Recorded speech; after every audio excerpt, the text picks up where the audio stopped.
ભારત સરકારનું આજે સંસદમાં બજેટ રજૂ થયું. ખૂબ મોટી આશા અને અપેક્ષાઓ હતી કે આ વખતે કંઈ મંદીથી, મુશ્કેલીઓથી લડી રહેલા દેશવાસીઓ માટે કોઈ રાહતની વાત આવશે. પરંતુ આજનું બજેટ સંપૂર્ણપણે નિરાશાજનક રહ્યું. એમાં ખાસ કરીને આપણા ગુજરાતીઓ માટે તો કોઈ પણ પ્રકારની રાહત, જાહેરાત, વાત કશું જ નથી. ખરા અર્થમાં જો આ બજેટ જોઈએ તો માત્ર થોડા ઘણા શબ્દોની સજાવટ એ બિહાર અને એકાદી નાની જાહેરાત ઓરિસ્સા માટે અને બાકી આંધ્રપ્રદેશની બધી જાહેરાતો છે.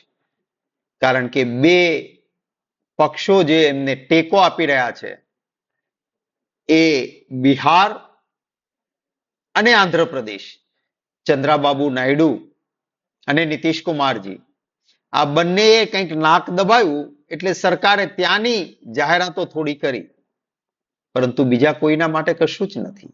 આ એ જ ભારતીય જનતા પાર્ટી છે.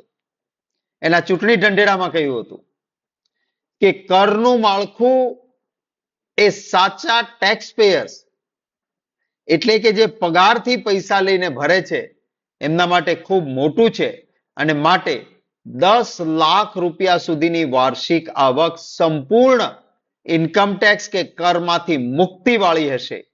આવો ચૂંટણી ઢંઢેરો 10 વર્ષ પહેલા ભારતીય જનતા પાર્ટીનો હતો અને એ 2014ના ચૂંટણી ઢંઢેરામાં આપેલા વચન પછી આ 11મું બજેટ રજૂ થયું, પરંતુ કોઈ ફાયદો નહીં.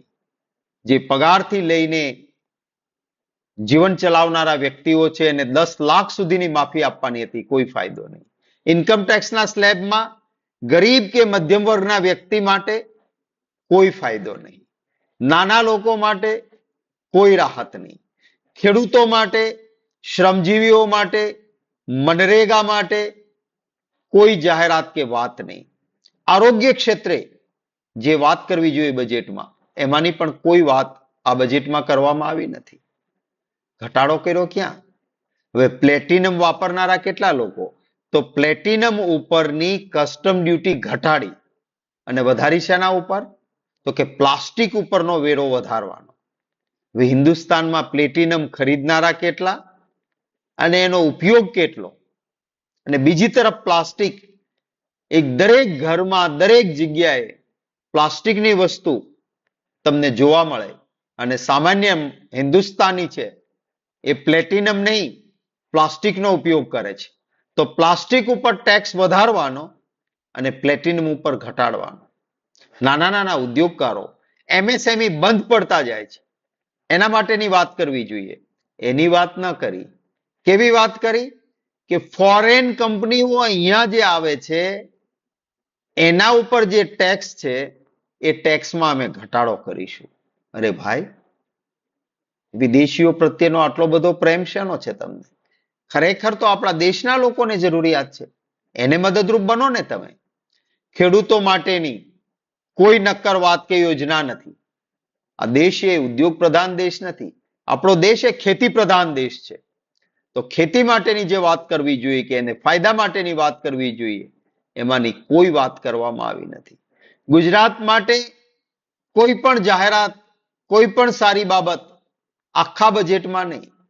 તમને આસામ દેખાય છે, તમને બિહાર દેખાય છે, તમને આંધ્રપ્રદેશ દેખાય છે, ત્યાં પૂર આવે છે ને લોકોને નુકસાન થાય છે દેખાય છે. તો મારા ગુજરાતમાં આજે જઈને જુઓ, ઘેડ પંથકમાં કેવી હાલત છે ખરાબ ખેડૂતોની. વારંવાર પૂરના પાણી ઘૂસે છે. જુનાગઢ જિલ્લાના એ ગામડાઓ જુઓ, પોરબંદર શહેર જુઓ કે દ્વારકાનો વિસ્તાર કે દ્વારકા જુઓ કે ક્યારેક ક્યારેક ઉત્તર ગુજરાત પણ પાણીમાં તરબોળ થાય છે. દક્ષિણ ગુજરાતના કેટલાક વિસ્તારોમાં પૂરના કારણે મુશ્કેલી થાય છે. તો તમને બીજા બધા રાજ્યો માટે આ વાતની ચર્ચા થઈ, તો ગુજરાતના ઘેડ જેવા વિસ્તારો અથવા વારંવાર પાણીના પૂરથી તારાજ થતા વિસ્તારો છે એના માટેની જાહેરાત ન હોવી જોઈએ બજેટમાં? કોઈ પણ વાત નથી કરવામાં આવી. જે પોતાના સાથીઓ છે ને બિહાર અને આંધ્રપ્રદેશ, એને લોલીપોપ જરૂર આપી છે, પરંતુ એમાંય નક્કર વાત તો નથી જ. ત્યારે આ બજેટ સંપૂર્ણ નિરાશાજનક છે. કોઈ પણ સારી બાબત એવી નથી કે જે બાબતથી સામાન્ય નાગરિક, આમ ગુજરાતી કે આમ હિન્દુસ્તાનીને ખુશી થાય, એવી એક પણ વસ્તુ આમાં કહેવામાં નથી આવી. આ નિરાશાજનક બજેટ ભારતીય જનતા પાર્ટીની સરકારે રજૂ કર્યું ત્યારે ક્યાંક ક્યાંક જે રાહુલ ગાંધીજીએ ન્યાય યોજના કરી હતી, યાત્રા કરી હતી, આપણા ચૂંટણી ઢંઢેરામાં કોંગ્રેસ પક્ષના કેટલીક બાબતો કરી હતી. આપણે કહ્યું હતું પહેલી નોકરી પક્કી અને જે સ્ટાઇફંડ આપવાનું નોકરી ન મળે ત્યાં સુધી, એ વાતને કોપી પેસ્ટ આ બજેટમાં કરી, પણ એ પણ નજીવી રકમ અને પેલું આપણે ઘણી વખત નહીં લોભામણી લાગે જાહેરાત, ખરીદવા જાઓ પછી ઝીણા અક્ષરે લખ્યું હોય TNC અપ્લાઇઝ, ટર્મ્સ એન્ડ કન્ડિશન અપ્લાઇઝ, અને ટર્મ્સ એન્ડ કન્ડિશન એટલે કે શરતો એવી હોય કે લોભામણી જાહેરાતમાંથી કાંઈ ફાયદો ન હોય, સરવાળે તમારે જ ઠગાઈ જવાનું હોય.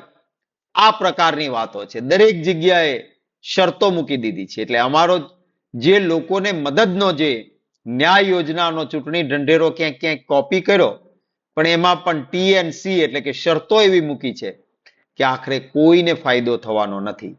દેશવાસીઓને મોંઘવારીનો માર વધારે નડવાનો છે. નોકરિયાત વર્ગને ટેક્સનું ભારણ વધારે થવાનું છે, ફાયદો કંઈ થવાનો નથી.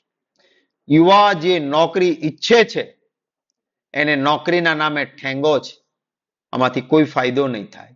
નાના ઉદ્યોગકારો, ખેડૂતો, મજદૂરો, એને કોઈ લાભ આ બજેટથી નથી. માત્ર ફુગાવો વધશે, મોંઘવારી વધશે, મુઠ્ઠીભર મિત્રો છે એમના એ માલામાલ થશે. પ્લેટિનમ ખરીદનારો રાજી થશે કે કસ્ટમ ડ્યુટી ઘટી, પણ પ્લાસ્ટિકનો વપરાશ કરનારો આમ ગુજરાતી કે આમ હિન્દુસ્તાની એને દુખી થવાનું છે આ બજેટમાંથી. એમના ઉપર ટેક્સ વધ્યો છે. અતિશય કષ્ટદાયક બાબત એ વાસ્તવિકતા છે આજના ભાજપની સરકારના બજેટની.